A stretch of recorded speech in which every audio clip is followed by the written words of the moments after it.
Àlàáfíà fún gbogbo ènìyàn. A dúpẹ́ lọ́wọ́ Ọlọ́run ọba. Àrírọ̀ àlá ni. Èmi a máa sọ pé ẹni tí ń tọ́jú wa tí ń pa wá mọ́. Ó ní ẹni tí ń ṣọ́ Ísírẹ́lì kì í sùn, bẹ́ẹ̀ sì ni kì í tòògbé. Ẹni tí ń pa àlọ́ àti àbọ̀ wa mọ́. Olúwa o ṣeun. Bí Nọ́fẹ́mbà tí ẹ ṣe ń palẹ̀ ẹrù ẹ̀ mọ́, ó mà ní bọ́dún lọ. Ẹ kú ojúmọ́ o, ẹ kú ìsinmi, ẹ̀yin mìíràn ẹ sì kú àjẹ́. Lórílẹ̀‐èdè Benin, aago méje sẹ́ẹ̀lù kọjá ọgbọ̀n ìṣẹ́jú. Àwọn kan wà láago mẹ́fà nílùú Benin. Àwọn kan sì ti wà bẹ́yà aago kan bí ẹ̀wẹ́. Àlàáfíà fún gbogbo ènìyàn. Ẹ ṣeun.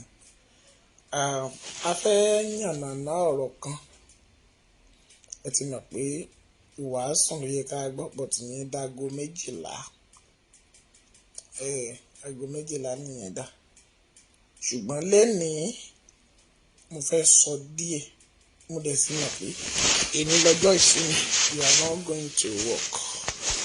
Àwọn kan náà máa ń lọ bí ìṣẹ̀lẹ̀ Nàìjíríà ilẹ̀ location 419 yẹn. Ṣùgbọ́n ẹ jájọ wo Yorùbá Nation.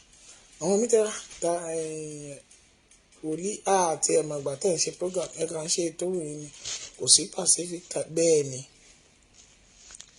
Ṣùgbọ́n mo mọ̀ pé tí a ò bá ti fi kó fún wàsí jọ, ìgbà tọ́rọ̀ ọba lọ́run bá ti ní ọ̀rọ̀ rí àsọ. Ọ̀rọ̀ tó ń lọ nígboro, wọ́n jẹ́ bandits o, wọn ò jẹ́ bandits o, wọ́n jẹ́ terrorists o, kò sí terrorists, wọ́n pé wọ́n ní bandits, kì í ṣe bandits, wọ́n pé wọ́n lẹ́lẹ́wọ̀n, wọn kì í ṣe lẹ́wọ̀n, wọ́n pé wọ́n ní terrorists, wọn kì í ṣe terrorists. Ẹ jọ̀ọ́, ìgbà wo ni wọn ò pa èèyàn? Ẹ káàárọ̀ ẹ̀ǹtẹ́ wà ń bẹ̀, ẹ máa bá ń wọlé o. Ẹ máa bá ń sọ fẹ́lòmíì pé ọ̀rọ̀ yìí ó máa lẹ́tí kẹ́ láàárọ̀ yìí o. Torí ìgbà wo ni wọn kì í ṣe bandits? Ìgbà wo ni wọn ò pààyàn? Ìgbà wo ni wọ́n jáwọ́? Ṣèbí eku tí ń jẹ̀dí ọ̀bẹ ni. Eku tó ṣe kí ni? Tí ń jẹ̀dí ọ̀bẹ. Eku tí ń jẹ̀dí ọ̀bẹ ni o. Torí pé yóò pàdánù. Yóò pàdánù. Ṣùgbọ́n mo fẹ́ jẹ́ ká mọ̀ pé ó ń bọ̀ àwọn la máa ń dẹ́ẹ̀dẹ́ o. Ó ṣe kí ni? Ó ń bọ̀ àwọn là ń dẹ́ẹ̀dẹ́ o. Àwọn là ń dẹ́ẹ̀dẹ́ o. Àwọn ni o. Àwọn là dẹ́ẹ̀dẹ́. Ó ń bọ̀ àwọn là ń dẹ́ẹ̀dẹ́. Ṣùgbọ́n kinní kan ni mo mọ̀. Amen. Bọ́lá ẹ ṣeun. Àwọn là ń dẹ́ẹ̀dẹ́. Èyí tó kàn wá la fẹ́ mú bẹ̀. Sẹ́yìn tó bá jókè ọ̀hún, wọ́n bá ń jẹran ara wọn tán lè jẹ ara wọn. Gàmbàrí pa Fúlàní ni kò lẹ́jọ́ nù. Gàmbàrí ń pa Fúlàní àbí Fúlàní ń pa Gàmbàrí. Kò kàn wá. Àlàlálá. Ṣùgbọ́n ní àkókò yìí, ó kàn mí o. Ó sì kàn ọ́. Mo kéde níwọ̀n ìgbà díẹ̀ sẹ́yìn bí nínú oṣù yìí náà pé nílùú Oǹdó àwọn bandits o, wọ́n ń bọ̀ o, wọ́n ń di mọ́tò bọ̀, wọ́n dẹ̀ máa kógun wọlé. Mọ́mì bóyá ọjọ́ kejì. Dádì kò ju ọjọ́ kejì. Inú mi dùn pé àwọn ará Oǹdó tètè ya wọ́n tanná sórí bíi tálákàn. Wọ́n wúwo, wọ́n ò sùn. Èyí ni mo fi sọ fún yín pé gbogbo information tí mo bá fi sí fún ẹ, tí Ọlọ́run ò bá fi hàn mí àbí kí n rí òkodoro ẹ̀, àwọn release to you. Torí pé ńgbà ń bá parọ́ fún ọ tó ò bá ba bẹ́ẹ̀ ṣé ń wá da lábùkù fa, o ò ní ṣe lẹ́yà ìwọ tó ń gbọ́ mi. Ṣùgbọ́n mo fẹ́ jẹ́ kó mọ̀ àwáwí eléyìí ò ṣàwáwí. ibi tá à ń lọ yìí láti bí ìjẹta bí ìjẹrin ni mo ti ń wo sàkùn ọ̀rọ̀ yìí tí ẹ̀mí mímọ́ dẹ̀ ń bá mi sọ. Mo dẹ̀ ń bí mo ṣe ń ṣe prayer tí mò ń jáde sí tí mo sì ń gbọ̀nà ẹ̀bùrú ṣùgbọ́n à ń fi hàn mí pé ẹ má sùn wò ó máa ní agbára díẹ̀. Màmá ó máa lágbára díẹ̀. It's not by this December ṣùgbọ́n gbogbo ètò wọn ìrìn àjò wọn to strike ilẹ̀ Yorùbá from January. Ibi tí wọ́n dẹ̀ máa gbà strike ilẹ̀ Yorùbá òun ni Kwara tí wọ́n fẹ́ gbà wọlé. Wọ́n tiẹ̀ ti wà, wọ́n ti dé Kwara rà. They are waiting for the election in Ọ̀ṣun. Wọ́n dẹ̀ ń dúró de ìbò Èkìtì ní 2022 láti gbébẹ̀ wálẹ̀. Ẹ gbọ́, ẹ gbúrò gbọ́. Èmi ò ní parọ́ fún yín. Ọ̀rọ̀ yìí dàbí ọ̀rọ̀ Gúnmi ni. Ó lóun mọ báńdíìsì. Èmi ò mọ báńdíìsì. Ṣùgbọ́n Ọlọ́run sọ fún èmi tí ó fẹ́ ṣẹlẹ̀. Ẹ̀yin jagunjagun Nàìjíríà location 419 tẹ́ ẹ̀ bá dúró dáadáa ẹ lè dá wọn mú. Ẹ lè dá wọn mú o torí pé tọkùnrin tóbìnrin wọn ni wọ́n ti ṣiṣẹ́ wọlé ṣùgbọ́n nípa àdúrà ó ní nípa oore ọ̀fẹ́ kì yóò sìnkàn. Ìwọ tó mọ èèyàn bẹ̀ ìwọ tó níyàn nílẹ̀ Yorùbá ẹ má sùn. Ṣé ibi tẹ́ ẹ bá ti gbọ́ poro mami ẹ tètè fò bọ́ọ̀tà kẹ́ ẹ pariwo ẹ gbà wá o torí gbogbo ọ̀nà wọn ò jí yín gbé o. They want to start mass burial. Wọ́n máa pààyàn ní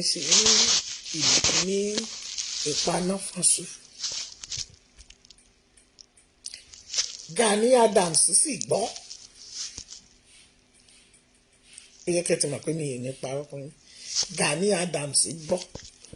Mo wá ń béèrè lọ́wọ́ Gani báyìí pé ṣé ìjọba ló yẹ kó kọ́kọ́ fọn fèrè fún àbí àwa Yorùbá? Ẹ sì mọ̀ pé kò sí nǹkan tẹ́ ẹ fẹ́ fọn fún Yorùbá ìjọba location 419 tí kì í ṣe pé yóò dé gungun ẹja sí wa lọ́rùn. Nígbà tí ààrẹ ọ̀nà kanka wọn ààrẹ Ọ̀yọ́ torí ẹ̀ ń ṣààrẹ Oǹdó ààrẹ Ọ̀yọ́ tó bá lè rí àwọn agbésùmọ̀mí tí wọ́n ń fẹ́ attack ilẹ̀ Yorùbá eléyìí kì í ṣe lọ́rin o.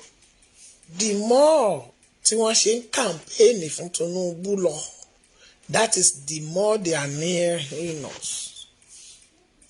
Bí ẹ ṣe ń gba ìrìn àjò pé ẹ ń ṣe ìpolongo lánàá sí wọ́n ṣe polongo lọ Kwara State lọ sí Ìlọrin lọ́dọ̀ ẹ̀mí àwọn pé ẹ fọwọ́ sí pé ẹ fẹ́ fi Tinubu jẹ president. Lánàá òde yìí náà làwọn èèyàn náà dẹ̀ ń wọlé bọ̀. Ṣé olórí ogun wa ìkìlọ̀ tó yẹ kó kìlọ̀ pé àdúródè yín o tá a bá rí yín báyìí lásìkò báyìí kásà báyìí káwòdì ṣùgbọ́n olórí wa jagunjagun wa ilẹ̀ Yorùbá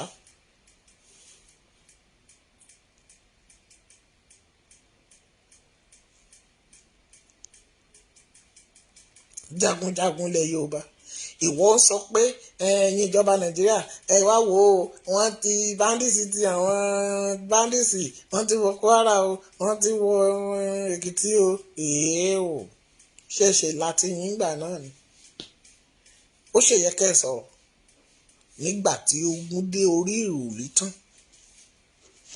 ṣe bẹ́ẹ̀ ni kò sí wàhálà kò sọtẹ̀. ṣebí wọ́n sọ pé kò sí bàbá ńlá èèyàn kan wọn ò gbọ́dọ̀ wọlé Yorùbá.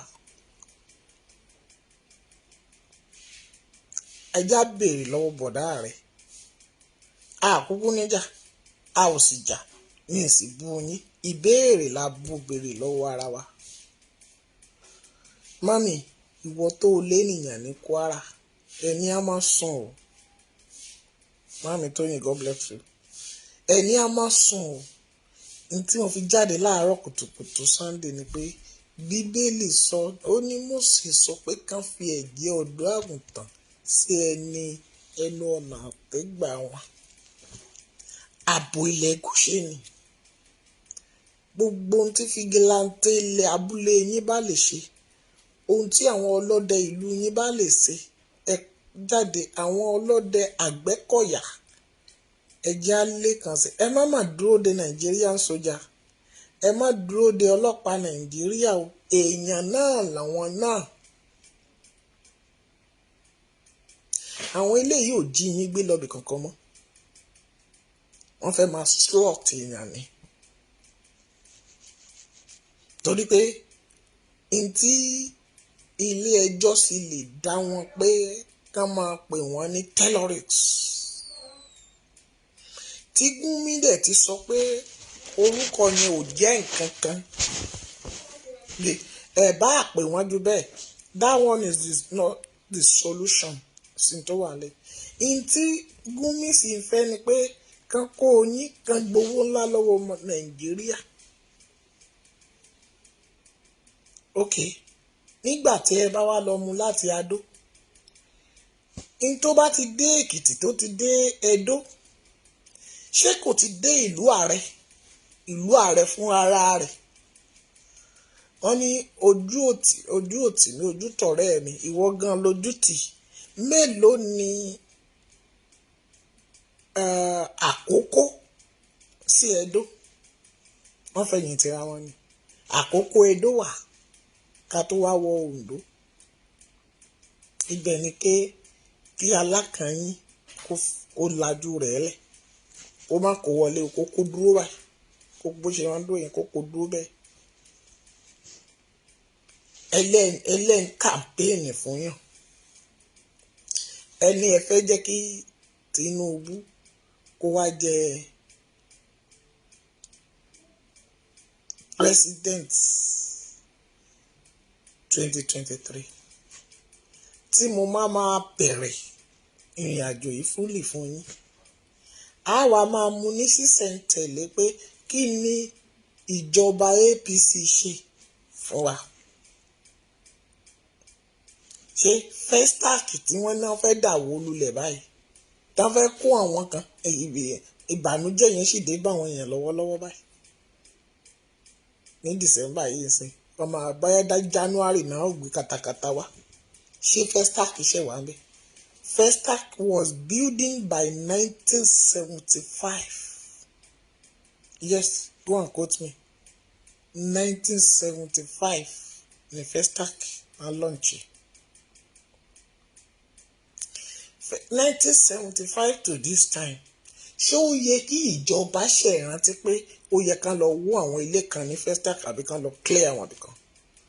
àwọn míì sì máa sùn sórí títì láńlọ́ọ̀dù míì sì máa di ẹni tí ń gbé London Bridge níbi tá a bá lọ yìí.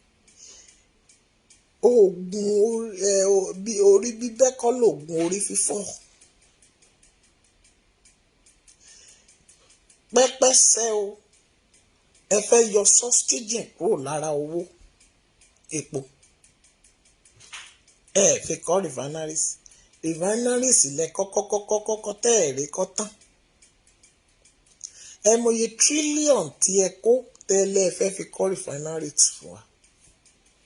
ẹ jọ ṣé kò wá sí expert mọ́ tó lè parí tí ó lè kọ́ location for one refineries àfi kẹ́lẹ́ fẹ́ ṣe títí tírẹ́nì láti Nàìjíríà lọ Nìjẹ̀ ilẹ̀ ń wá ń bẹ̀. ok nígbà tẹ́ ẹ bá wá yọ 2 trillion and more than that kúrò lórí owó lórí kí lẹ́ ń pè owó epo pẹ́pẹ́sẹ́ o ẹlẹ́ẹ̀ tó fẹ́ máa ṣe bíi ti ẹ fẹ́ máa pín 5,000 naira fún wa ẹ ti ẹ̀ dúró ṣé èrò pa gọ̀ ni ìbéèrè ni o ẹ mọ̀ pé mo máa láìkì ìbéèrè gan you make us a fool àbúrò pé 5,000 máa tán ṣòro èmi wa àti rẹ ebi ń pa àwọn èèyàn kò sí oúnjẹ kò sí ná àwọn èèyàn lọ́bi iṣẹ́ ẹ wá lẹ́ fẹ́ pín 5,000 ẹ wo iye tẹ́lẹ̀ kó jẹ lórí COVID-19 etí wa ò dùn wá bẹ́ẹ̀ ni a ò sì ya wèrè many country tó help Nàìjíríà láti fowó ìrànwọ́ ránṣẹ́ sí wa àti gbogbo COVID-19 injection tó gbé fún wa lọ́fẹ̀ẹ́ ó tó di pé ẹ bẹ̀rẹ̀ sí ra sí trillion lẹ wá fi rà kí ló dé ọ̀nà lẹ́yìn àwọn bandits ń pààyàn bí ẹni pa lójoojúmọ́ ẹlẹ́fẹ́ lọ́ra aeroplane ẹ fẹ́ kinní kan ẹ fẹ́ fi bá àwọn bandits jà nígbà tẹ́ ẹ lọ́ra ẹ fi bá wọn jà àwa Yorùbá gan lẹ́yìn fi ń kọjú ìjà sí ẹ̀dẹ̀ ń wọjú ilé sójú ilé ẹ̀ ń ṣàwá kiri ṣebí àwa ara wa là ń fira wa hàn àtijọ́ tí Gúnmi ti sọ̀rọ̀ mélòó lẹ lọ kó sójà lọlé ẹ̀ lọ́kọ́ Gúnmi tó mọ lórí àwọn bandits lọ gbé pé kó yẹ kó rìn ṣọ́bẹ̀ a fẹ́ lọ gbé bandits àfi kẹ́ ẹ máa sọ pé ẹ fẹ́ lọ gbé Sunday Igboho wálé ẹ fẹ́ lọ ṣe kínní kan ẹ fẹ́ lọ ṣe gbá gbogbo wa dẹ̀ la á dẹ̀ sùn á dẹ̀ kọjú síbì kan náà kò lè wọ́ọ̀kì kò lè ṣe kínní kò lè wọ́ọ̀kì this one is working because tẹ́ ẹ bá wò dáadáa gbogbo bá a ṣe ń ṣe yìí bẹ́ẹ̀ ṣe ń dẹkùn yín bẹ́ẹ̀ ṣe ń dọdẹ yín ẹ máa dẹ́rìn ṣòwò ibì kan náà ló máa já sí dáàdì mami mo ní ibì kan ló máa já sí òkú mọ́ ni yóò pàpà kú òkú sunkún òkú ni gbogbo ohun tá à ń sọ yìí náà lọ́jọ́ kan gbogbo rẹ̀ yóò dópin ṣùgbọ́n ká má kúkú oró ká má kúkú àwọn èèyàn wa má kúkú ìbọn ọ̀fà ìyẹn ni pé Gani Adams lè sọ̀rọ̀ lẹ́yìn battalions tẹ́ ẹ ní àtàwọn ṣépèṣépè yín àtàwọn tá ń gbé igi wọn gbọ́pẹ̀ yín kalẹ̀ tẹ́ ẹ lẹ́yìn ṣépè ẹ ò lè lọ ṣé ó yẹ kẹ́ ẹ tún lè sọ̀rọ̀ sí ìjọba Nàìjíríà pé àwọn agbésùnmọ̀mí ti wọ Kwara o wọ́n ti wọ Èkìtì o ṣé ó yẹ kí Gani lè sọ bẹ́ẹ̀ Gani ṣé ó yẹ kó o lè sọ bẹ́ẹ̀ ó yẹ kó o lè sọ ó yẹ kó o ti jà fitafita pé ẹ̀yìn àwọn tá a kó rèé o ẹgbà ìjọba tàbádẹ̀ máa ìtọ́ba àtàbá máa wí wàá ní tiwa ló ń ṣe ẹ̀ ń ṣe tàpó ara yín it's true you are fighting for your ọ̀nà bó ṣe sọ̀rọ̀ yẹn ń sìn inú ìjọba location 419 á dùn pé Gani fún wa ní information what is the evidence of information torí pé ẹ̀yin ilẹ̀ ń tà wá ẹ má máa gbé wa síwájú pé ẹ̀ tà wá there is no justice to Nigeria kò sí ìdájọ́ òdodo ok ẹni ká lọ bẹ̀ Buhari lórí ọ̀rọ̀ Sunday Igboho ẹjọ́ kí la fẹ́ bẹ̀ Buhari lé lórí kí la fẹ́ bẹ̀ ìjọba APC lé lórí tí ò bá yéèyàn èèyàn máa ń sọ ni o ẹni àwọn olórí IPOB wọ́n kóra wọn jọ wọ́n lọ bẹ̀ Buhari ṣùgbọ́n àwọn olórí tiwa ó yẹ kẹ́ ẹ pàṣẹ fún ni pé ẹ wá o ṣí ọmọ wa lẹ̀ torí eléyìí ò ṣẹ́ ok ṣé ká máa pa wá ká máa sọ̀rọ̀ ni ìbéèrè ni o òun nà mí lẹ́gbà ó dẹ̀ ní mákì òun fi iná jó mi lérí ètè oníkíbẹ́ pariwo yòó òun kàtà tútù sí mi lẹ́nu oníkómi ojú ó mọ̀ bọ́ jáde lójú mi òkè rọ́ọ̀bù sí mi lójú mọ́mì igbe tata ni ó dàbí pọ́bìnrin tó fẹ́ bímọ ó dé ó mákì kó dákẹ́ kó rẹ́ rí this possible? Kò possible. Bó ṣe ń dùn mí mo ti sọ fún ẹ ó máa dùn wá ju ara wa lọ lówùúrọ̀ yìí báyìí bí ilẹ̀ ṣe mọ́ yìí ẹlòmíì kò tí ì mu sweet chingom kò tí ì mọ bó ṣe máa lá sweet àwọn ọmọ mi dẹ̀ ti jí láago 4 ó ti lá ṣokoléètì ní 10. Àwọn onígbàgbọ́ ni ẹ̀yin tẹ́ wà ní nàìjíríà ẹ̀yin lẹ́yìn tí wà náà ẹ wà ní ìlú tó gbádùn ẹ jẹ́ kí n kàn let's say it ọlọ́run sọ pé a máa yàtọ̀ sí ara wa ṣùgbọ́n àtọ̀ tó wà lára wa nínú yorùbá ní ilẹ̀ yorùbá àbí ilẹ̀ nàìjíríà location 419 ìyàtọ̀ yìí ti pọ̀ jù.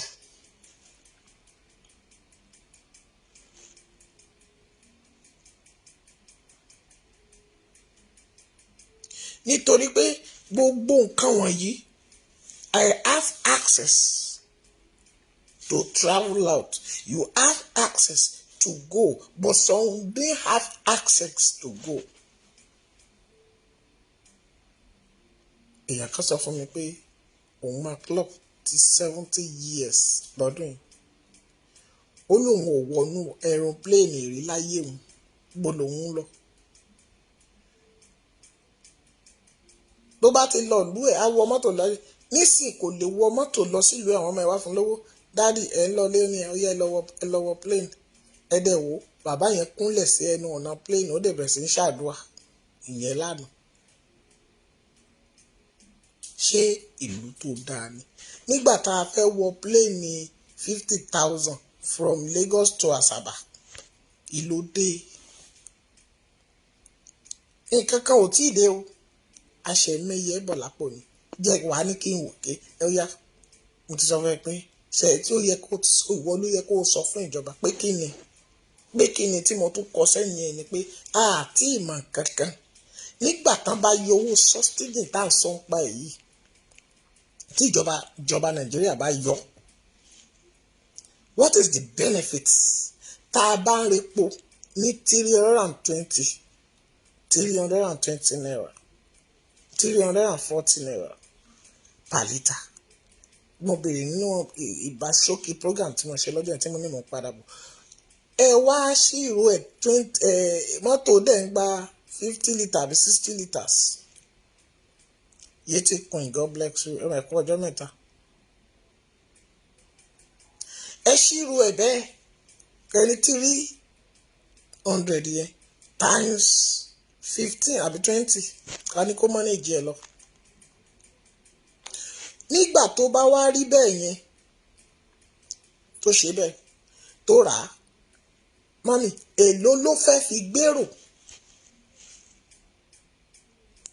ẹ máa bá mi sọ ọ́ ṣé ẹ rí àwọn olùmọ̀ràn tán wà ní ìlú ọba wọn ni it's not cost now jọ how much do you change American dollar to Nigerian money? One of my ìyá mi kan she's my friend ó mú 1,000 Nigeria dání ó wá sọ pé èló ni dọ́là tó wà nínú 1,000 Nigerian money which is kò pé méjì ká sọ pé black market dọ́là tó fẹ́ tà is 550 ní Nigeria. And that is 1,100 naira ní $2. Èló ni lo wọ́n repo tó ń ra gáàsì lẹ́ ń pè nílùú òyìnbó lọ́hùn èló ló ń ra gáàsì sí mọ́tò ẹ̀. Depend of how the value of money bó ṣe rí. Mr. Fatai ẹ káàárọ̀ sir. Depend of things we are passing through. Àwọn alumílíọ̀n ẹ jẹ́ kí bọ̀dá fàtà ìdáhùn ọ̀rọ̀ yìí àwọn alumílíọ̀n tá a rà ní January tó o bá fẹ́ rúfu ilé ẹ àrí ilé mi tán bá wọn àrí ìgbà mi tán máa ṣe ní 1.5 a máa rí 1.8 1.4 depend of how the square meter bó ṣe rí ẹ̀sà tẹ́ bá dáhùn tẹ́ ṣe wà ń bẹ̀ èló ni alumílíọ̀n nísìnyí pàǹtà per square meter mo yẹ tàǹtà common Gerard per square meter do you know how much is it now? gbogbo nǹkan wọ̀nyí ó ti change totally, and you are still saying you are in one Nigeria. You are still campaigning that people in Nigeria will still better. Where do the better want to come? For how long let him fi stingy sí owó níbi tí a ti ń wá epo fúnra wa? That is why you see many people are duping people because of all things that they want to become.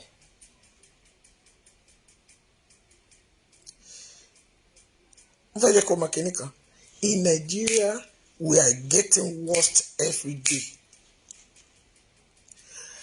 Where you are today, you learn, you work. Some people in that abroad, you doing a painting, some doing a sewing, some doing a nurse, some doing a care, and all those things. Ìyá Ṣílò lórúkọ Jésù ẹ ò rí àánú gbà. Máàmí ìránṣẹ́ Ọlọ́run alààyè ògo ni fún ayé yín o, ẹ ò ní sọnù. Ẹ kú program àná. Ìdùnnú ayọ̀ yóò wọnú ilé yín. Bí ẹ ṣe kọjú sí December lórúkọ Jésù ohun tuntun yóò ṣẹlẹ̀ nínú ayé yín. We'll try to call you immediately this program. We need to talk. God bless you, mommy. I received the voice of God, but I'm not fighting you, but I received in the blood of God. Because when I saw you immediately, you come to this program this morning. I will remember something was over there. Well, Emma Bino, because I mean sharing. I appreciate many things. I always appreciate you. I'm proud of you. God bless you. And we share Yoruba Nation. I just say the beauty, Lord Jesus. I'm always saying an advertisement your program to people that when you want to worship or going to the church in London, you can help me to join her. You know, my own being counseling. Many people are talking about money. You can talk to a woman. To bá ti jẹ́ àwọn pertaining family affairs tó tóbi, àwọn obìnrin tí ní experience. Èmi ní kí n gbàdúrà. Àwọn lè counseling things that you are passing through today. The mommy will counseling you and tell you about what to do. Ìránṣẹ́ Ọlọ́run ni wọ́n wò listen ni wọ́n pẹ̀lú. And things will work better. When you méjì dájú ọwọ́ kan lọ. You know, when they call me, Daddy, I just gbàdúrà about your phone. We do it. I've tell you many testimony when she said to me, when we are fighting for the how to come out of Lady K, God will help you, ma. God bless you. We'll talk better. In tí solo ni pé Nigeria is getting worse. It's getting worse than Batan Biwalo. Yes, man. Nigeria is getting worse than the one day Akoko tí mo wá sáyé. But it's not stable. It's not stable. The Nigeria is not stable. Things are getting worse. Okay, and to repo ní 314 naira in January, February. How much is your salary? Daddy, how much is your salary? Even they are paying minimum wage 100,000. If they are paying you more than 100,000, okay, Socially, do you think driver will started and to repo ní 120, 130 tẹ́lẹ̀ tó ṣì ń gbé Oṣòdì ní 500 naira? Do you think àtúrà ní 340 àdẹ̀sí máa gbé ní 300 naira? No. It's not possible. We need to deceiving ourselves. And you are calling Baba Tinubu to become a president of Nigeria. It's Tinubu lè render when he's still alive now until that was supposed to get to the presidency. Báwo ló ṣe fẹ́ ṣe?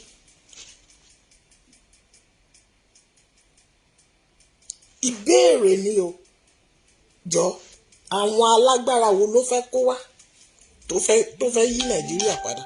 Some people think tó bá débẹ̀ ó mọ tí ó ṣe wọ́n kí ló fẹ́ ṣe pẹ̀tí lórí ẹ̀ wọ́n mọ̀ọ́mọ̀ sọ epo di 340 wọ́n náà máa kó 500 naira fún wa ṣé ẹ mọ̀ pé ní ìgbé ayé ti Tinubu gan ó máa worst ju eléyìí lọ.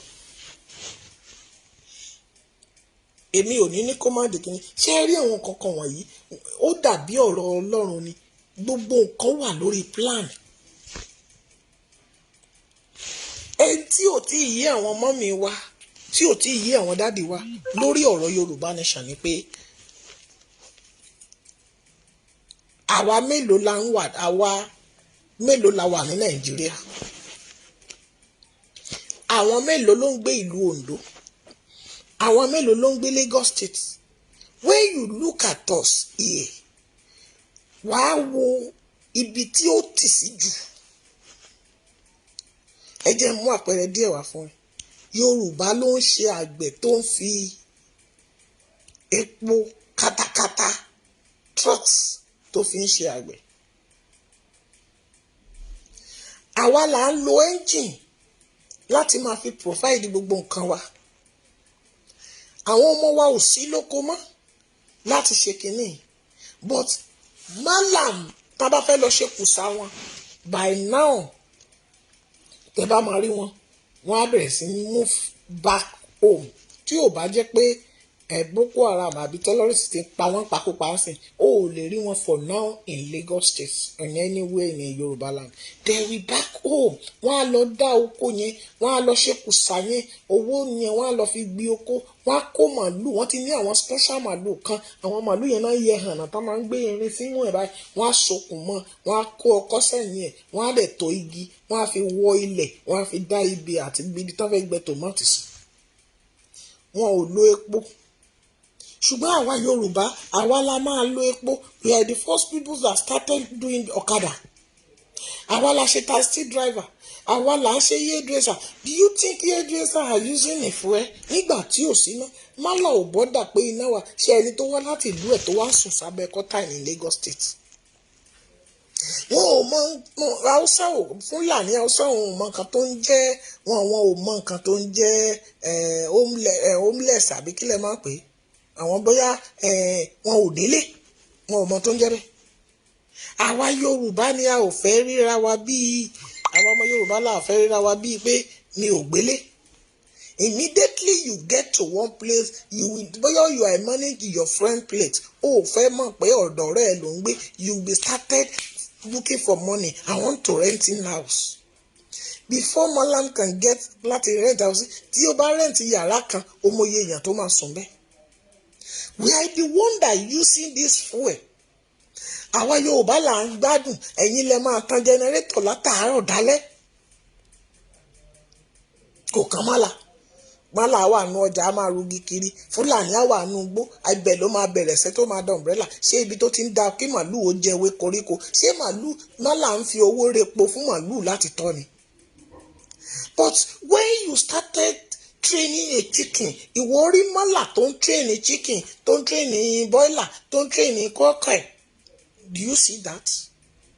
No, wọ́n tẹ̀ pera àwọn ní àwọn professional farmers. They are training a whole chicken àwọn adìyẹ ìbílẹ̀ mo ti kọ́ wa rí làwọn sí and owó adìyẹ ìbílẹ̀ ọ̀kan ó dẹ̀ more than adìyẹ agric tí wọ́n ṣe because tó bá dọ́jà ń sìn àkùkọ pín ní sí yẹn wọ́n lè ní 5,000 pẹ́pẹ́yẹ wọ́n á ní 10,000 but we started training boiler ẹyin adìyẹ 100 naira lọ́yọ̀ kan ẹyin adìyẹ táǹtà ní mẹ́ta 100 naira tẹ́lẹ̀ táǹtà ní mẹ́rin 100 naira ọyọ kan. Okay, the feed àwọn oúnjẹ layer mash tí adìyẹ ń jẹ do you know how much they are providing it? When we are young táwa wà ń kékeré a fi ẹ̀rọ lábúlé tiwa a kì í fi lọ gàrí. Nígbà yẹn kò sẹ́ni tó ń jẹ kókó gàrí tán pè ní ẹlẹ́bù tán lọ lẹ́ni tó máa ń di àmàlà nobody will do it. Òun náà ṣe ń kí àwọn ará Iléṣà pé èsì kà á mú ọ̀gẹ̀dẹ̀ ṣe lálẹ́ Ìjẹ̀ṣà ẹ̀yẹ kẹ̀ẹ́jẹ́ ọ̀gẹ̀dẹ̀ náà sọ di business ń sì máa ń rà wá sẹ́kọ̀ọ́ bí ẹrù bí ẹni ṣẹyẹ kẹjẹ ọ̀gẹ̀dẹ̀ lálẹ́ ìjẹ̀ṣà èèyàn lè jẹ èèyàn lè jẹ bẹ́ẹ̀ o gbọ́ èèyàn ń jẹ. Do you think all this thing will become tó máa padà sílẹ̀ without separated? Mami, àwa tí mo níyàwó mo kúrò nílé bàbá mi tí bàbá mi bá dúró pé òun fẹ́ máa bọ́ mi bọ́ ìyàwó mi bọ́ ọmọ mi,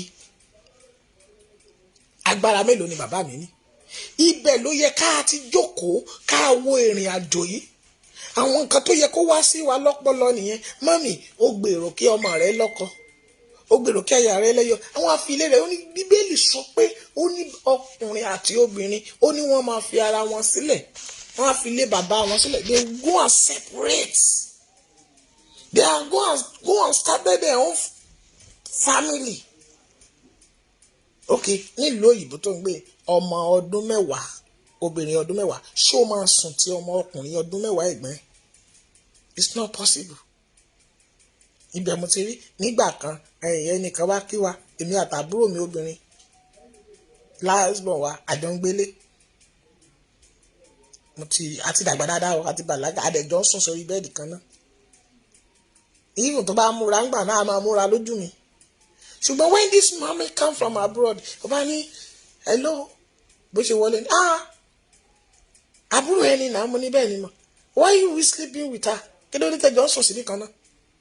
Mo ní kí nìyẹn wá kọ́ wa? Bẹ́ẹ̀ sì ni nígbà tá a wà ń kékeré kò jẹ́ nǹkan kan, yàrá kan ni bàbá kan ìyá kan àásùn sétí bẹ́ẹ̀dì nsàlẹ̀. Dádì àti mọ́mí a máa jẹjọ gbádùn ara wọn lórí bẹ́ẹ̀dì lọ, àkàkùn kankan. Ṣùgbọ́n when the civilization come, we cannot together, we are jọra wa. Yorùbá kì í ṣe ọmọ ilẹ̀, aláfẹ́ ni wá. We know what is going on. Àwa la mú civilization dé Nàìjíríà. Àwa la sọ fún àwọn èèyàn pé ní gbogbo the whole world pé black is not animals. Àwa la jẹ́ ká mọ̀ pé kì í ṣe monkey, they are calling us monkey. Àwọn òyìnbó tẹ̀yìn pọ́n lélẹ̀ ní they are calling Yorùbá, they are calling Africa monkey before, but Yorùbá ló jẹ́ kí ní gbogbo Africa, Yorùbá ló jẹ́ ká mọ̀ pé àlàjú a lè kọ̀wé. Kí ló dé tó wá jẹ́ pé àwa fúnra wa la wá run kéèjì sílẹ̀ fún ara wa? Because of civilization wa. The talented we are, bá a ṣe ní ọpọlọ tó, àwa jẹ́ ẹni yẹn, àwa la jẹ́ pé àtúnwá wà nínú kéèjì. Tí ènìyàn bá ti gbọ́n ọgbọ́n àgbọ́n jù, ìjákulẹ̀ ló máa ń bá ènìyàn. When you go to the all country, gbogbo àgbáyé, kò síbi kó má bá Yorùbá níbi tí ó jẹ́ the high places. Kò sí kó má bá wa ní the poor places. Kò sí kó má bá wa níbi ìbàjẹ́. Kí ló fà á? Èyí tó fà á ni pé ọgbọ́n àgbọ́njù ti ń kó bá wa jù. A dẹ̀ fẹ́ kí ìlú wa ó ṣe kíni, kí civilization yẹn ó hàn lára wa. Àfi gbéraga. Bíbélì sọ pé ẹnikẹ́ni tó bá gbéraga ó ní yóò dẹ́ni ilẹ̀, a ó gbé padà wá sílẹ̀. That is gbogbo nǹkan dẹ̀ ńlá kọjá lórí ilẹ̀ Yorùbá lénìí. I understand wa pé àwa náà lè ṣe gbogbo nǹkan ní ìwọ̀ntúnwọ̀nsì láìsí pé a mú ogun àti wàhálà dání. It's not no. Àwọn ọba wa, àwa ní ọba wa la kọ́kọ́ la àwọn ẹ̀mí àwọn lójú. Ẹ̀mí àmà wé kíní wọn, they will going to farm. But ilẹ̀ Yorùbá láti pọ́n ọba wa lé nígbà yẹn, ẹ mọ̀ bí ọba wa ṣe máa ń jayé ni. Ẹrú máa kó ọwọ́ lé èjìká ẹnìkejì, kábíyèsí dẹ̀ máa gùn lẹ́yìn ẹ̀ bí màálù, á dẹ̀ máa gbé lọ. Gbogbo ẹni tó bá rí ọba lójú ọ̀nà, ẹ máa pariwo sáàkì o, kábíyèsí o, pẹ̀lú lórí ìkúnlẹ̀. A rí wọn bí igbákejì Elédùmarè. Ta ló tẹ́ síjú wo ọba? Wọ́n ní ọba ò mẹ̀jẹ̀, iyì ló máa ń forí bíbẹ́ ṣe. Ok, gbogbo àwọn nǹkan wọ̀nyí ní bolúwa. Òun là ń bára wa sọ pé ẹ jẹ́ kí iyè wa kó ṣí. Òun ló yẹ kí ìtàn tí ò yí àwọn guys wọ̀nyí tán pera wọn lọ́ba, they are guys. They are evil. They believe they have money. They believe that federal government of Nigeria will be giving them things they want. Sorry. I'm so sorry. I'm so sorry a lot. The meaning of my sorry is that we've already lost our blessing to all those bad people. Ní ìgbà kan sẹ́yìn, òṣèlú ṣebí ẹni tó fẹ́ wá sìn wá ni. Ipò òṣèlú dàbí ìgbà táwa wà ní school when you call a class captain. Kí ni class captain ní máa ń gbà? Nothing. But because you call him a class captain, everybody want to be a class captain. Class captain fẹ́ mú ẹgbàá dání láti máa fi báwọn èèyàn jà, láti máa sọ pé láti lè kọ pé lágbájá ló pariwo, tàmàdó ló pariwo, láti control class. That is why wọ́n pè ní class captain yẹn. Gbogbo àwọn gómìnà, gbogbo àwọn ló yẹ kó jẹ́ class captain. Wọ́n fẹ́ sìn wá ni. Wọ́n fẹ́ enlight wa ni pé ẹ̀yin ará mi ẹ jẹ́ ká gbà bí. Ẹ̀yin ará mi ẹ jẹ́ ká gbà bí. What is the job of all those representatives ní ilé aṣòfin? Ibẹ̀ ni pé àwọn òkè ọya o, àwọn Ìgbò amú ìmọ̀ràn kan wá rárá kò lè ṣẹlẹ̀, kẹ́ wá máa fà á, kẹ́ wá padà wá. Ìjọ wo ni representative of constituency kan tó padà wá bá wa tó ní ẹgbẹ́ o ẹ̀yin ará mi nǹkan tá báyìí là ń fà ní ìlú aṣòfin lọ́hùn o, ṣé ẹ faramọ́ ẹ bẹ́ẹ̀ faramọ́? Ìjọ wo ló ṣọ́ àṣẹ bẹ́ẹ̀ fún wa? Kò sí. Ẹlòmíì gan títí di bí mo ṣe ń bá ẹ sọ̀rọ̀ tí ọdún mẹ́rin mi fẹ́ pè wọ́n ò mọ House of Rep, wọn ò mọ orúkọ ẹ̀ tó wà ní constituency àbí kí lẹ máa ń pè é gan, ẹ má jẹ́ kẹ́yìn mi ó yọ jàre. Constituency kò sẹ́ni kó o mọ̀, ṣùgbọ́n ìgbà tó bá dé pa ìbò ọmọ wa ni àwa la bí. Àwọn bàbá kan wà sọmọdì wọ́n máa mú lé káàkiri ilé àwọn baálẹ̀. Ìgbà yẹn lẹ máa ń mọ̀ wọ́n, ìgbà yẹn làwọn yẹn máa di neutral people. But for now bandits are killing a ton of people. Wọ́n ń jí àwọn èèyàn gbé. Nígbà wo ni Buhari nígbà wo ni Tinubu bọ́ síta tó kánsẹ́lì wa àti pé ọ̀wọ́ ló fẹ́ lọ ṣojú wa? Mo ṣe pásítọ̀, mo ń ṣàjínrere, mo ń jáde, mo ń wàásù fún yín. Jọ ṣé Tinubu ò ṣe é rí? A tún lọ sí oko ọ́díò ẹlẹ́ẹ̀kejì rẹ̀. It's true. Láti ìgbà tí ara Tinubu ti jáde, mélòó ló bá ọmọ Yorùbá sọ̀rọ̀ ní ẹnu kò ẹnu? Buhari ń sọ̀rọ̀, wọ́n ní lágbájá minister of kìnní kan special adviser Buhari Abdullahi kìnní kan ló sọ̀rọ̀, kìnní kan ló sọ̀rọ̀. Ìjọ wo lòun fúnra ara rẹ̀ bọ́ sórí social media kó máa sọ? À ń rí ti àwọn Amẹ́ríkà, à ń rí ti àwọn different country bí prime minister wọn, bí president wọn ṣe ń sọ̀rọ̀, tí mo ṣe ń sọ̀rọ̀ tẹ̀yìn comment yìí, kí ló dé tí Buhari náà ṣe bẹ́ẹ̀?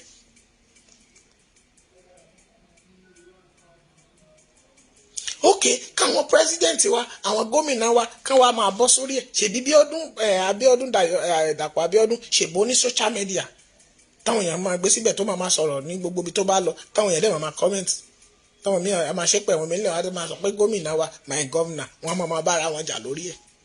Ṣèbí tí mímí àwọn governor wọ̀nyẹn ní tiwọn. Where is the president? President page wo ni president ní? Bó ṣe wà mo ní ti prime minister, mo ní ti London, mo ní ti Badri àbí kílẹ̀ ń pè l'Amẹ́ríkà, mo ní tí mò ń wò, mo ní different kódà mo ní ti China gan tó jẹ́ pé màá máa fi èdè kíní subtitle bí àwọn engineer mi ṣe àdé màmá èdè China ni ó dẹ̀ máa tún fún wa Yorùbá.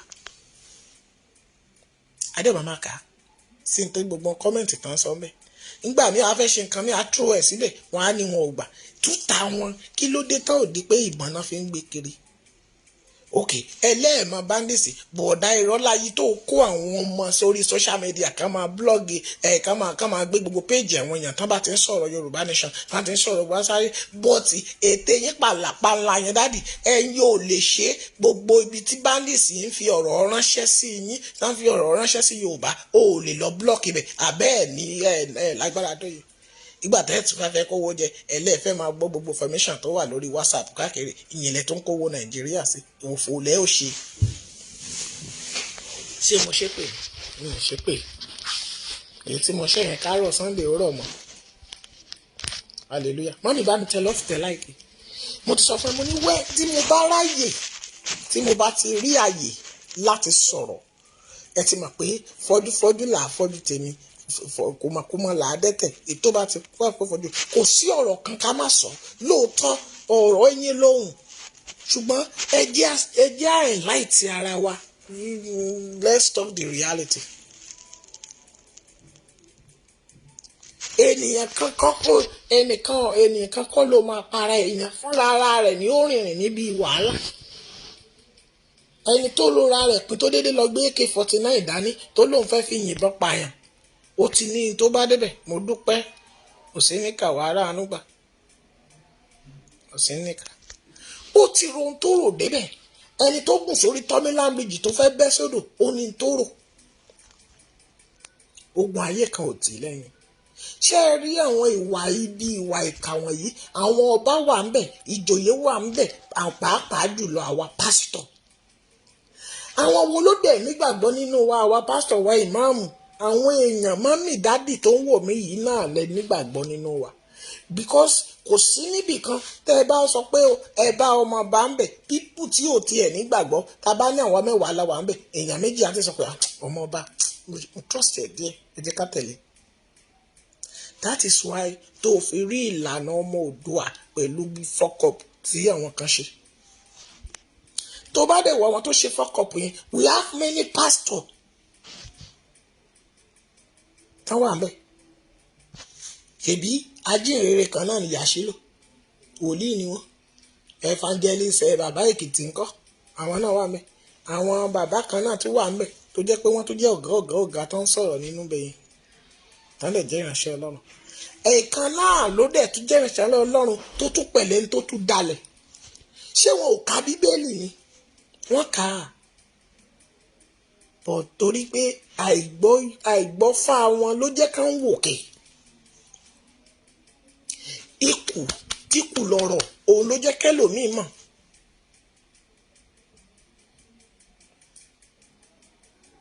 that is why ibi tá a fẹ́ yà sí ibi tá a lọ jìnnà ibi tá a fẹ́ yà sí ló pọ̀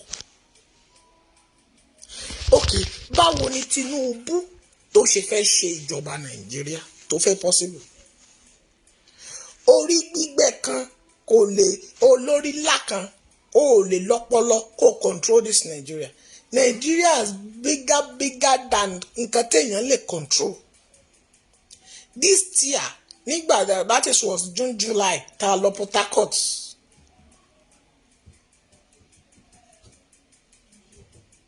mami akọjá Warri nígbà tó kù díẹ̀ ká dé ìlú Goodluck mo páàkì mọ́tò mo wá bọ́ọ̀lẹ̀ mo wá bẹ̀rẹ̀ sí ń fẹsẹ̀ rìn ìlú àwọn èèyàn abúlé yẹn díẹ̀ abẹ̀rẹ̀ sí ń káàkiri ká páàkì mọ́tò mo kà ní kọ̀kadà gbé mi káàkiri mami àwọn èèyàn tí mo rí nílùú yẹn wọ́n more than 1 million èrò mo wá bèrè pé kí lẹ̀yin yàn láàyò what is the best job that you are doing in this village this community wọ́n pè wọ́n ní epo làwọn àwọn ta black market bùtìnẹ black market mami epo ni wọ́n epo tán ti lọ wà tí wọn ò tí ì fọ̀ náà wọ́n ń gbà tó bá ti bu díẹ̀ náà wọ́n á gbé sáré wá wọ́n ká tún wà tó jẹ́ pé àwọn yẹn gan-an páìpù làwọn yẹn ń bẹ́ lójú mi sójà ń kọjá lára wọn Buhari ò lè débẹ̀ yẹn láéláé tí ò fi kú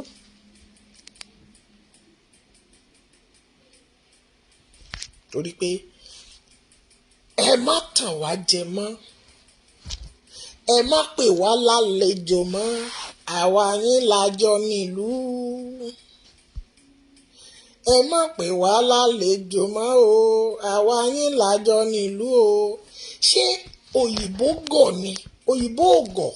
Nígbà tó mú ilẹ̀ Nàìjíríà tó mú Niger area kalẹ̀, ó pín wa sí ìsọ̀rí mẹ́ta. Ó pín Yorùbá, ó pín Mọ́là, ó pín Ìgbò. Ó ti mọ̀ pé n tí ó gbẹ̀yìn wa nù ni. Wọn ò gọ̀ o. Ó sì fi olórí kọ̀ọ̀kan sí. Ẹ̀ẹ́dẹ̀ jẹ́ pé kí Yorùbá ní pírẹ́sídẹ̀ǹtì tiẹ̀, kí Ìgbò ní pírẹ́sídẹ̀ǹtì tiẹ̀, kí Haúsá ní pírẹ́sídẹ̀ǹtì tiẹ̀. Tàbá wa fẹ́ máa ṣe pọ̀ ńgbà yẹn, káwọn pírẹ́sídẹ̀ǹtì mẹ́tẹ̀ẹ̀ta máa papọ̀ tó bá dà wá pọ̀. Àpẹẹrẹ tó yẹ ká mọ̀ pé a ò lè dá ẹnìkan ò lè dá ṣe orílẹ̀-èdè Nàìjíríà nígbà tí LASPOTECH Ládòkè yunifásitì àbí kí lẹ́ ń pè tó wà ní àárín Ọ̀ṣun àti Ọ̀yọ́. Ìjà mélòó lẹ kó láàrin wọn? Ìjà mélòó lẹ là láàrin wọn? Go and look the stories. Lọ padà lọ bèrè ìjà Arẹ́gbẹ́ àtàwọn tó wà ń bẹ̀ ń gbà ẹ mọ ìkan tó débẹ̀ ń gbà ẹ mú iye ìjà tó ń jà lórí skul yẹn kó tó wá di tèèyàn kan sìn. Ó pa wọ́n pọ̀ ní o. LASPOTECH yẹn pa àwọn ìlú méjèèjì pọ̀ Ọ̀ṣun àti kínní ṣùgbọ́n nígbà tó yá wọ́n pín ni. Ibi táwọn bàbá yìí yẹ kán jókòó nìyẹn kán wò. Gbogbo rádaràda tẹ́ ẹ̀ fẹ́ bá wa dá sí pé ká kúrò lórí ká máa fi gbẹ́ rárá yìí, ká kúrò nínú àwọn nǹkan òórùn burúkú tá a kó sọ ara wa sí yìí. Oúnjẹ àwọn láńdẹ̀ ẹ̀dẹ̀ ṣé ńgbà tó bá wá yẹ kẹ́ ẹ sáré ẹ padà wá lọ dẹrú ni. Ìdùnnú Joseph àkọ́kọ́ ní ilẹ̀ Íjíbítì ìdùnnú ló bá dé. Gbogbo ọmọ Jákọ́bù tó lọ ìdùnnú náà bá débẹ̀. Jákọ́bù fúnra rẹ̀ lọ bẹ̀ ìdùnnú ló bá débẹ̀. Ìyá rẹ̀ lọ bẹ̀ ìdùnnú ló bá débẹ̀. Ṣùgbọ́n òpin rẹ̀ ẹrú ni wọ́n fi ṣe.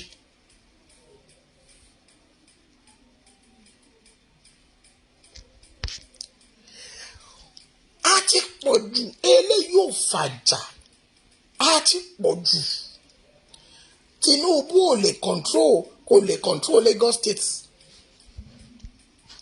Ẹ bèrè nígbà tó wà ń bẹ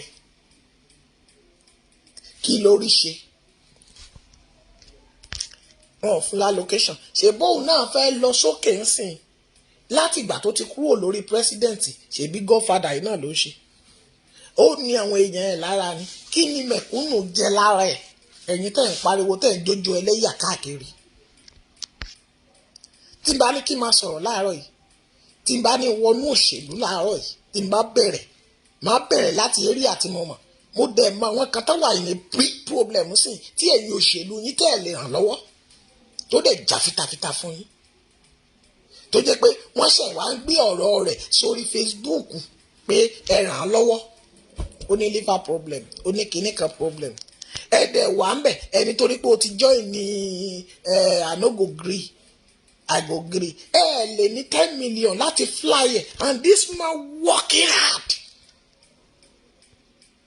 but ẹ ti ignore ẹ̀ ó kan àwọn house of rep kan kódà ọ̀rọ̀ ẹ̀ kan títí ó mọ former governor of Osun State kí lè má pè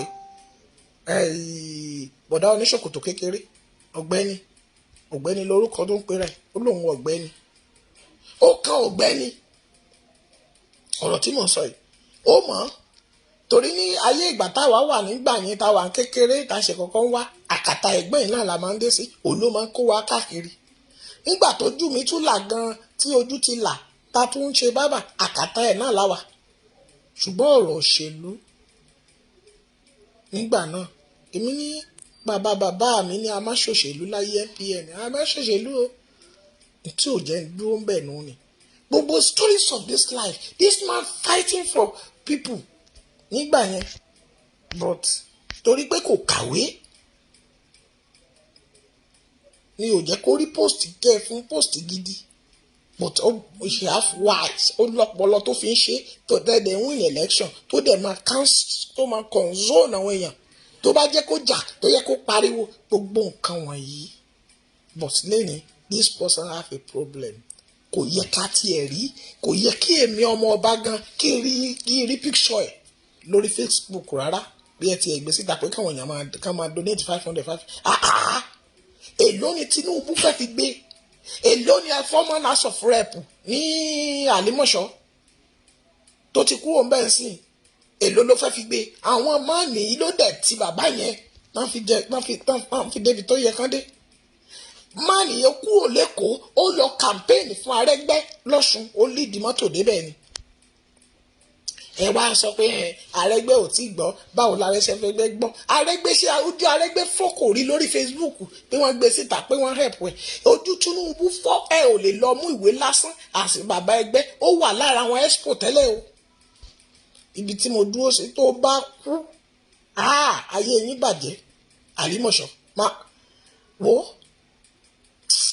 má sọ ti ọ̀la alẹ̀ ṣùgbọ́n mi ìfẹ́ dá sí ọ̀rọ̀ yẹn I don't want to input myself ọlọ́run ò tí ì ní dá sí ó sì kú díẹ̀ mo kà sáré yànnà náà ni mo mọ̀ pé àwọn Àlímọ̀ṣọ́ àwọn tó kàn wọ́n ń wò mí lójoojúmọ́ wọ́n dẹ̀ ń gbọ́ mi but the time is coming tẹ́ ẹ̀ bá ṣe tó yẹ kẹ́ ẹ ṣe gbogbo dìyó wọ́ọ̀dù wa gbọ́ ìtí Tinubu lọ pé òun fẹ́ jẹ gọ́vnà òun fẹ́ jẹ pírẹ́sídẹ̀ǹtì màá wá sọ fún yín pé kò lè rí kankan jẹ ẹni tí ò kọ́kọ́ ṣe wọ́n ní ẹni tó kọ́kọ́ fẹ́ daṣọ fún yàn dára ẹ̀ lákọ́kọ́ máa wò ilé ẹ̀ lákọ́kọ́ fẹ́ rí àwọn táwà lẹ́sẹ̀ kúkú tí mo mọ̀ mo lè mẹ́sàn wọn 4 táyé wọn ò dáa but ẹ̀bọ́ ọ̀ta òkèèrè lẹ ti ń ṣọmọ gidi tẹ́ ẹ lọ ń pọ́n ẹ̀wà tẹ́ ẹ pọ́n gbogbo ẹ̀ tẹ́ ẹ bá dẹ̀ jẹ̀wà tán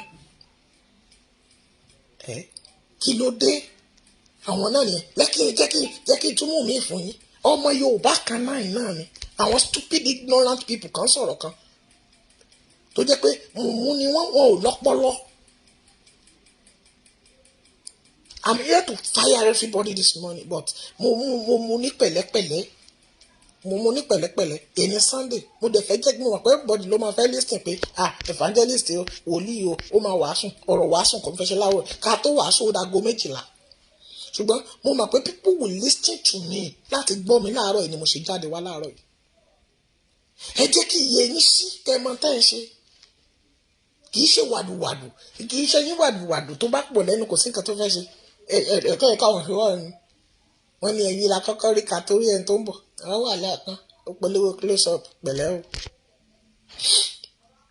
gbogbo nǹkan tá à ń ṣe wọ̀nyí à ń ṣe ní ọjọ́ ọ̀la bàbá Sùwé ti kú náà ṣé iṣẹ́ owó rẹ̀ àwọn ètò sílẹ̀ ẹgbẹ́ àwọn bàbá ẹ̀gbọ́n mi Adébóyè Gbénga Adébóyè ẹ̀wù nǹkan tó ti ṣe sílẹ̀ tí bàbá lọ lásìkò fọ̀hún àwọn ọ̀ṣọ́bà ẹ̀sìn wọn ò parẹ́ kí ló wá mọ̀ wọ́n dáàdi wa lákòókò yìí àwọn jẹ́jẹ́jẹ́ ni àwọn jọ́njọ́njọ́njẹ́ náà rọ fàáfàáfàáfàáfàáṣíà àbí àwọn jẹ́jẹ́jẹ́jẹ́jẹ́ náà rọ fàáṣíà àwọn dádì yìí o ṣe pátá ni wọn ò rí tó ṣẹlẹ̀ báyìí bí àwọn ènìyàn ṣiṣẹ́ fi àwọn ọmọjọ wọn àgbáyà ń ṣọm àbí wọn kò rí ṣé wọn ò rí ẹ dáhùn ṣé wọn rí mọ́mì yóò dára fún ẹ ò ní ayé rẹ ò ní yẹ̀ ẹ́ lẹ̀ wọ́n rí ìkà ni wọ́n ṣe because ẹ fẹ́ ní kí Tinubu wá ṣe president you are endorse ẹ with money ẹ mọ̀ pé ẹni tó fẹ́ jẹ alága sínú ìjọ ó fẹ́ jẹ bàbá ẹgbẹ́ ìjọ ó fẹ́ jẹ ìyá ẹgbẹ́ ìjọ wọ́n dẹ̀ gba billions of naira lọ́wọ́ ẹ̀ kó o tó dépò ọ̀nà àdàtẹ́ ẹ̀ ní kó owó ṣọ́ọ̀ṣì jẹ. Lẹ́kàn yìí dára ẹ̀rọ ànúgbà tèmi God bless you ọmọ káàbọ̀ kọjọ́ mẹ́ta o. gbogbo nǹkan wọ̀nyí a ní láti ní làákàyè you will use your brain Sit down and think it very well. Jẹ́ kí ọ̀rọ̀ kan mọ́. No. You will wait. Ẹ̀ńtà fẹ́ fi jẹ́ kínní. We are not a fool again. Ẹ̀ńtà fẹ́ pèsè ipò yìí. Àwọn kan ọ̀rọ̀ tí mo sọ pé ń lọ àwọn tó ń pera wọn ní stupid and ignorant people. Tó ń sọ pé wọ́n fẹ́ fi ba alágbájá kan lórúkọ jẹ́ ni. Wọ́n fẹ́ fi bi tàmàdọ̀ lórúkọ jẹ́ ni. Kínní kan kò lè sí rẹ̀ kò lè sí gbá. Ẹ jọ̀ọ́ ẹ béèrè lọ́wọ́ oyin kí lẹ́ ń pe gọ́vnà Ọ̀ṣun state. Ṣé ọ̀rọ̀ ìbò ló ká lára? Ọ̀rọ̀ ìbò next year ló ká lára? Débẹ̀ kan sọ pé odindi ènìyàn kú chapter accountant tí ò lè wà involve kó tiẹ̀ sọ statement kan lé lórí.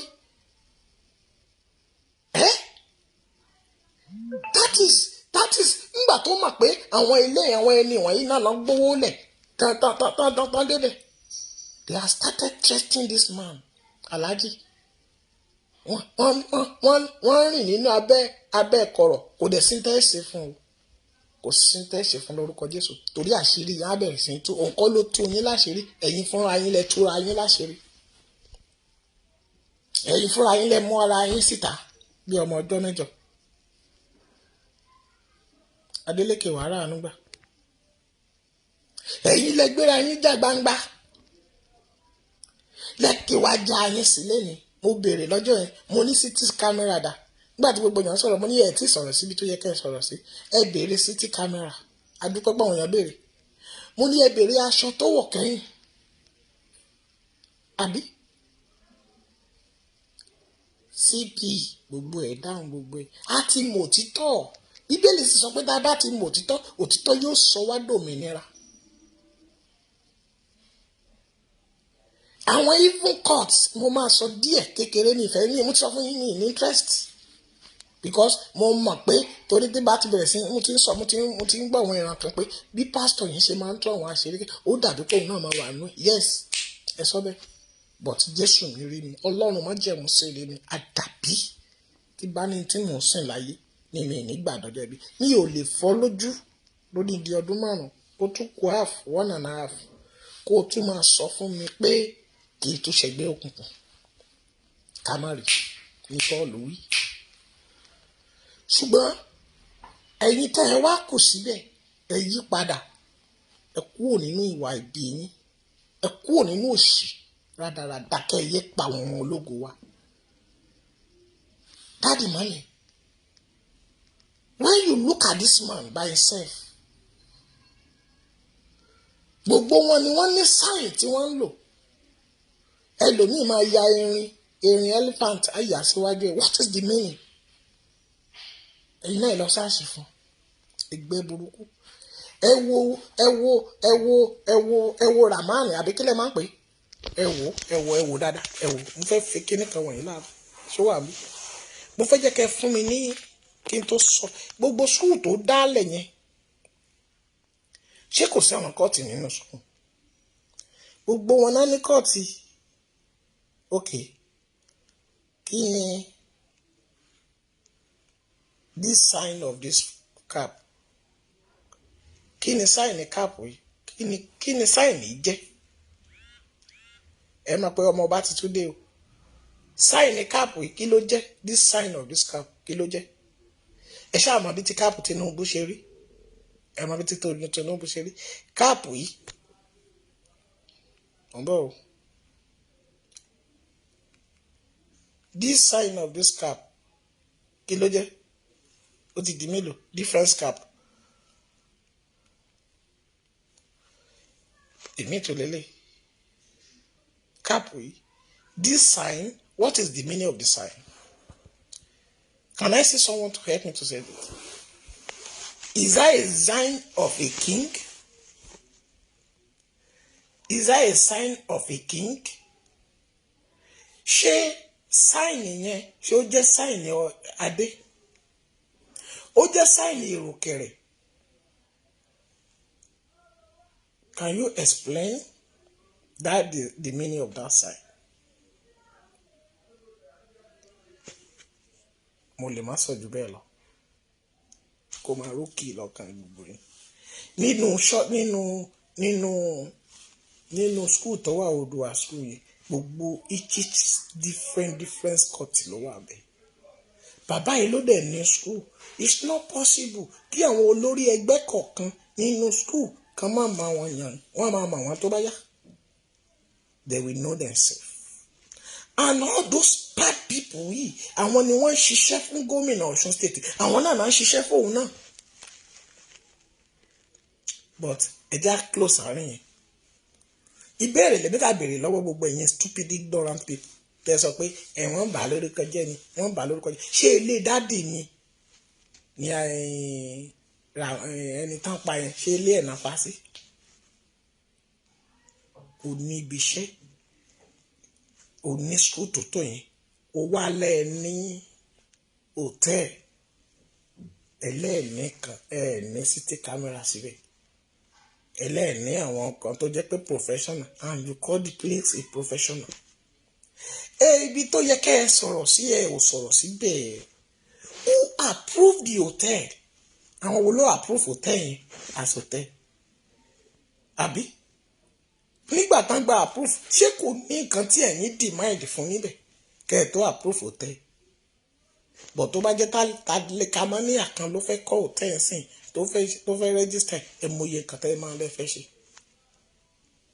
Ṣé in Nàìjíríà kò sí àwọn míì tá máa lọ investigate tẹ́ máa sọ pé ẹ̀wọ̀n hotel yóò kẹ́ ẹ débẹ̀ nǹkan tá a dìbò ẹ̀ ní. That is why Tinubu dẹ̀ fẹ́ control Nàìjíríà kò tí ì control ẹ wo ọ̀rẹ́ ń ta gbogbo yín lẹ pọ̀ ń bẹ̀ ẹ pọ̀ ìkà náà tún jẹ́ ìkà lẹ́nu ọjọ́ mẹ́ta yìí but lóòótọ́ a máa kọ́ àwọn míì lọ́gbọ́n.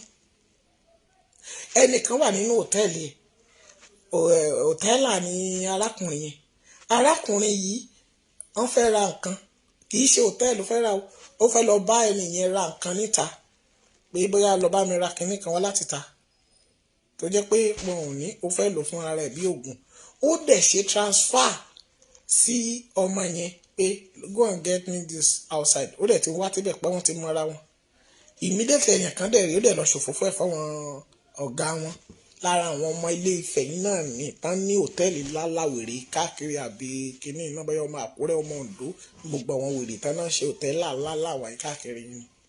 Ẹ bìlí pé ignorant people yìí náà ó dẹ̀ gbọ́mọ ọlọ́mọ lọ sẹ́wọ̀n tí ìyá rẹ̀ bàbá rẹ̀ járúgbó láìsí tó kàn án bẹ̀ ó dẹ̀ fẹ́ pa ẹnìyẹn ó dẹ̀ maltreat man yìí dé góńgó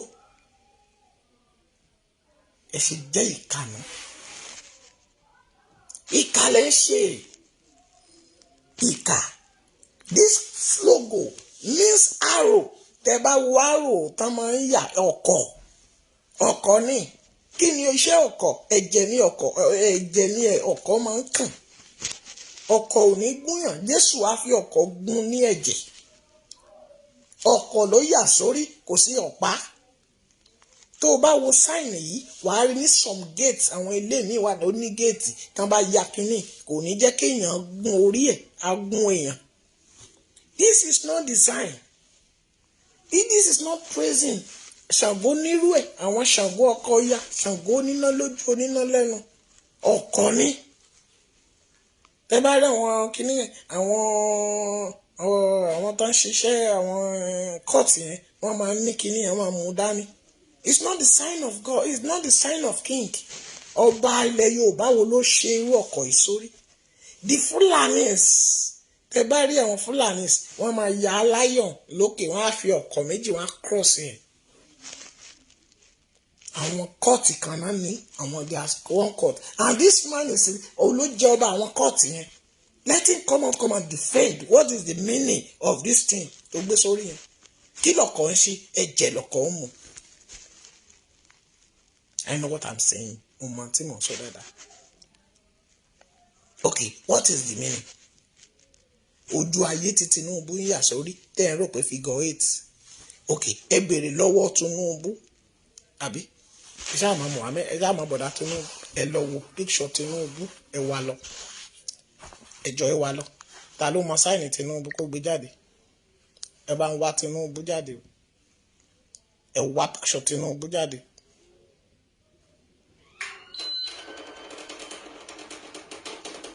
a máa rí sí i.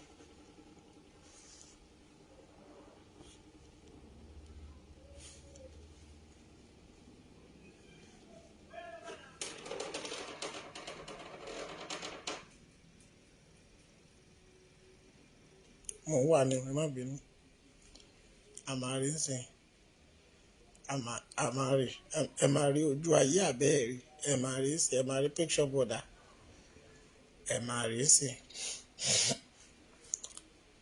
Oh my God.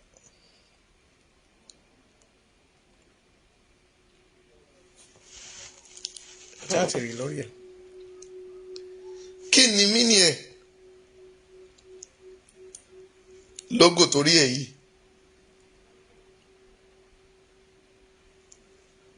ṣe ẹ mọ̀ ẹ tó bá màmá fún ní 1000 ẹ jọ ẹ tó bá mọ̀ meaning of this logo.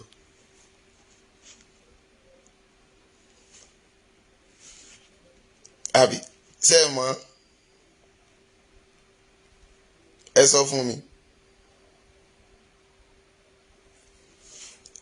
ẹ sọ ooo ẹ sọ meaning ẹ sọ logo yẹn báwo ló ṣe rí lójú ẹ kí ló jọ dáàdì mọ́mì kí ni logo yẹn jọ logo tó wà lórí gọ́fúnà president wa dáàdì Tinubu.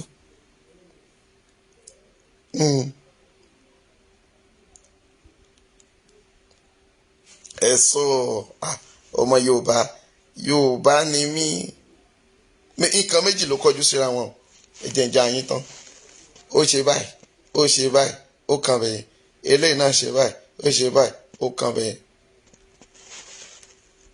kí ló jọ kí ni lógò yẹn ẹ ti rí ṣe bí ètì ẹjọ ṣe máa ń dúró nìyẹn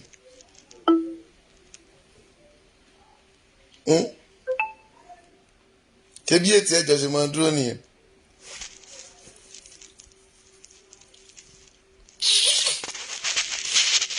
Oh my God mi ìrẹ́ni sọ fún mi nìyẹn o àwọn ọmọ mi mo ṣe bọ́lá tán òkè náà sí nítòsí máàmí Tóyìn tẹ́wà ń bẹ̀ Mrs. Modúpẹ́ ẹ dákun báwo ló ṣe yé yín sí bẹ́ẹ̀ bá ti sọ mi ì ní sọ fún yín mi ì ní sọ hallelujah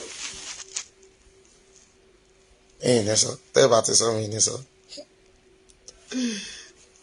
Peter ṣó o mọ̀ àwọn ọmọ mi tó yẹ kó sọ ò tí ì jì wọ́n sì ń sùn kí ṣe ẹ mọ̀ lógò Tinubu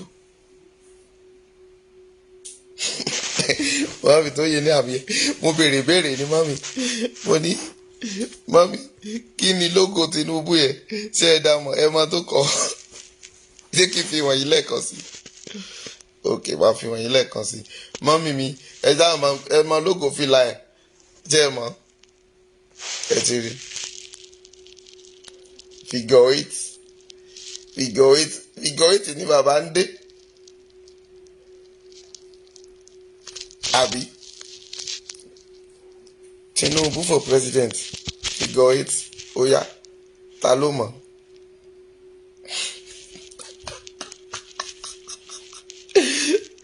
ó ti rọ̀ pé bàbá ti sùn àbí ti jí bọ̀dá Abraham Adébóyè bàbá mi ti jí àbí ní òfò.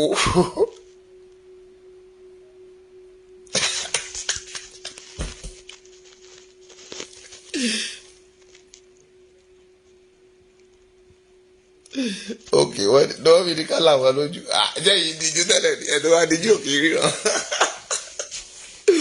ẹ̀rọ wọ̀ ni àwọn àṣọ létà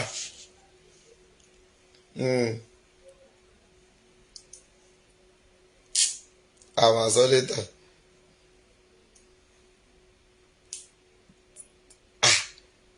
TV46 Mr. Abraham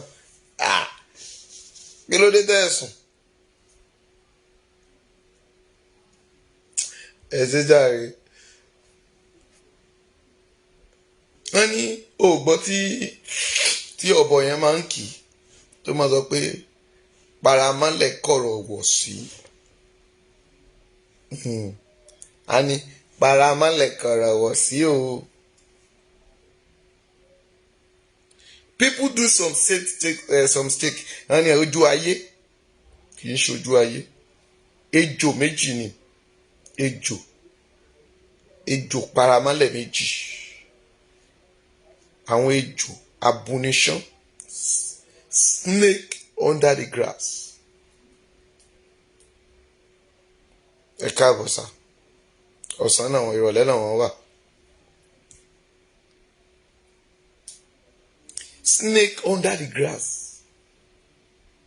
ọgbọ́n tí mo sọ snake under the grass. ejò ni ejò méjì ìkan wá báyìí ìkan wá báyìí ẹ mọ bí ejò logo of hospital tẹ bá rí àwọn hospital yẹn wọ́n á gbé igi kan dúró sórí ẹ̀ ejò alọ́pọ̀ ìkan aṣọ orí báyìí ìkan aṣọ orí báyìí tiẹ̀ ejò ní ìkan lókè ìkan nísàlẹ̀ paramọ́lẹ̀ kọ̀rọ̀ wọ̀ sí ejò ní.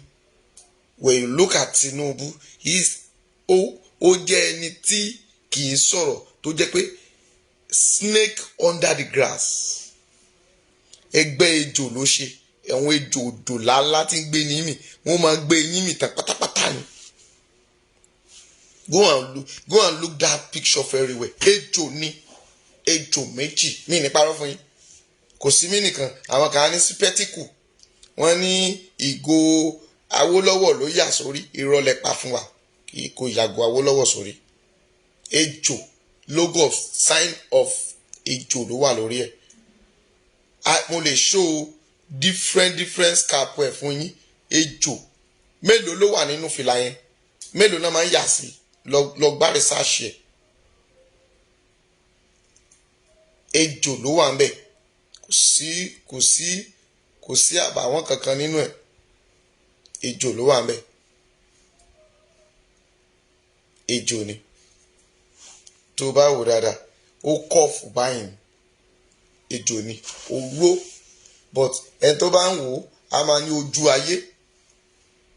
ayé kọ́ ọ tẹ bá wo eléyìí sìn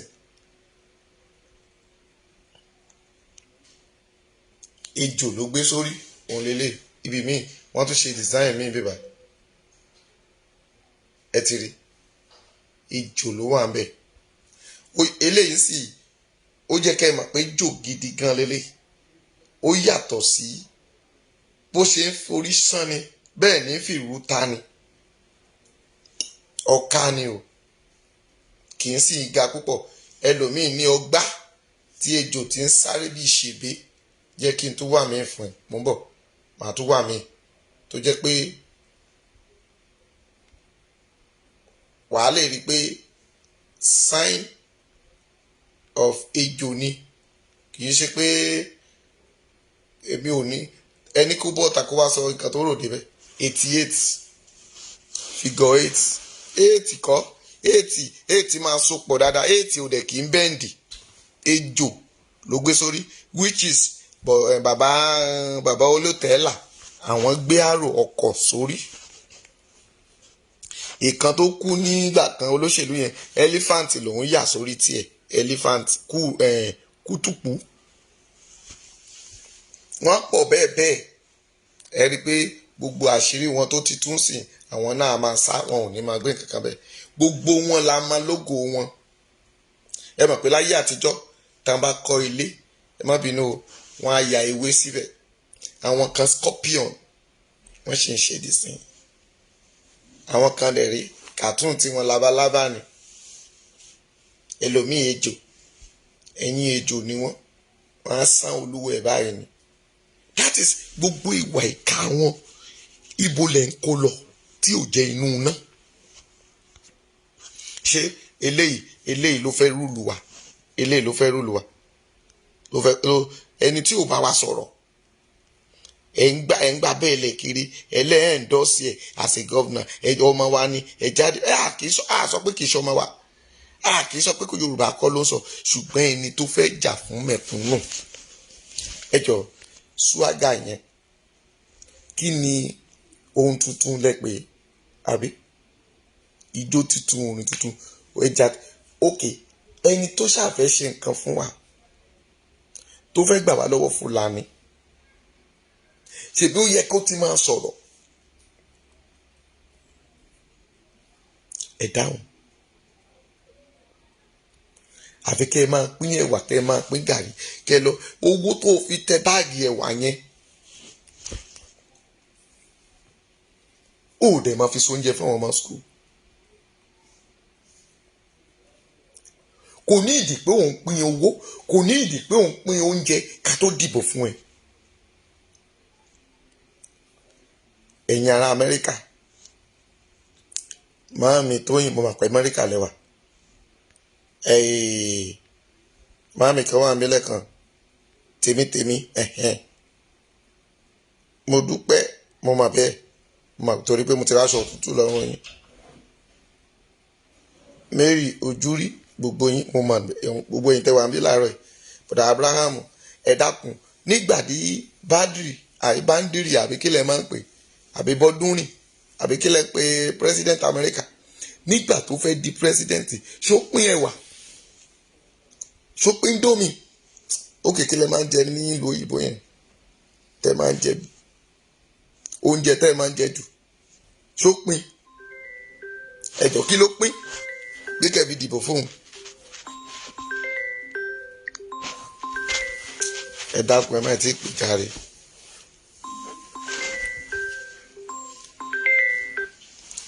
ẹjọ́ kí ló pín.